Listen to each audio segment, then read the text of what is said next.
So now let's work around with the features section inside of Wix ADI. For that, I'm just going to add a new section right over here.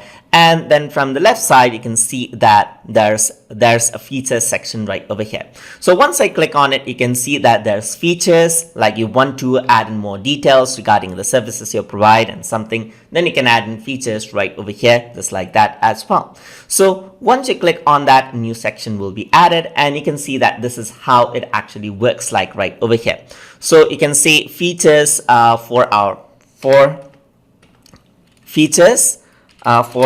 clients. So you can say something like this, and here you can see that there's something like that. You can go around and work around with this. So for example, you can say something like easy design solutions, just like that, easy design solutions.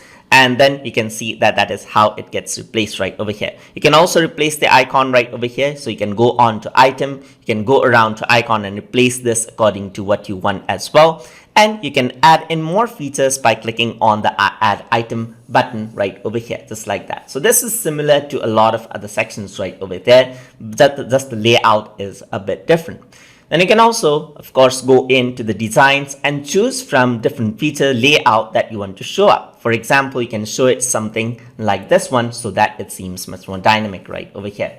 So that is how you work around with the features section inside of Wix ADI. So hope you guys learned something as always. And as always, please like, comment, share, and subscribe.